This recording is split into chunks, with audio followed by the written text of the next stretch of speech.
ఈ రోజు నేను కేటీఆర్ అన్ని ఒకటే అడుగుతున్నా, అన్నా మీ తాత హైదరాబాద్ నేను అభివృద్ధి చేసినాడా? మీ నాన్న హైదరాబాద్ ని అభివృద్ధి చేసినాడా? లేదంటే మీ పార్టీ హైదరాబాద్ ని అభివృద్ధి చేసినా అని ఈ బహిరంగ సభ తరపున అడుగుతున్నా. ఆనాడు మా తాత స్వర్గీయ శ్రీ నందమూరి తారక హైదరాబాద్ ని అభివృద్ధి చేశారు. అదే విధంగా మా నాన్న చంద్రబాబు నాయుడు అభివృద్ధి చేశారు. అదే విధంగా మన తెలుగుదేశం పార్టీ అభివృద్ధి చేసింది తప్ప తెరాస పార్టీ ఇక్కడ ఎలాంటి అభివృద్ధి చేయాల.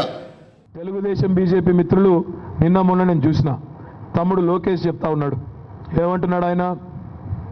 మాకు అవకాశం ఇవ్వండి, కేంద్ర ప్రభుత్వంలో మేము ఉన్నాం, మేము తీసుకొని వస్తాం డబ్బులు కేంద్రం నుంచి, హైదరాబాద్ను డెవలప్ చేస్తామని చెప్తున్నాడు. నేను అడుగుతా ఉన్నా తమ్ముడిని, మొన్ననే అమరావతి కొత్త పట్టణం శంకుస్థాపనకి కేసీఆర్ గారిని పిలిచినారు, నరేంద్ర మోడీ గారిని కూడా పిలిచినారు. కేసీఆర్ గారు పోయి శుభాకాంక్షలు చెప్పినారు. నరేంద్ర మోడీ గారు పోయి ఏమిచ్చినాడు? అమరావతికి తట్టెడు మట్టి లొట్టెడు నీళ్లు ఇచ్చి వచ్చినాడు.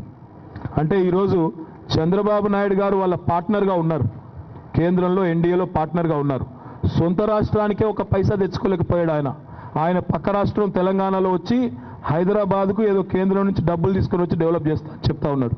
తమ్ముడు, ముందైతే అమరావతికి డబ్బులు తెచ్చుకోండి, కేంద్రం నుండి అమరావతిని బాగా కట్టుకోండి. హైదరాబాద్ సంగతి చూసుకోవడానికి టీఆర్ఎస్ ప్రభుత్వం ఉంది, కేసీఆర్ గారు ఉన్నారు, మేము చూసుకుంటాం, మీకేం ఆందోళన లేదు. చంద్రబాబు నాయుడు గారిని చూసుకుంటాం, మిమ్మల్ని కూడా చూసుకుంటాం, మిమ్మల్ని కూడా భద్రంగా స్టేట్ గెస్ట్ లాగా ఇక్కడ చక్కగా మీరు ఉన్నారు, ఉండండి. అంతేగాని హైదరాబాద్కు మేమేదో తెస్తామంటే నమ్మడానికి ఎవరు ఇక్కడ లేరు.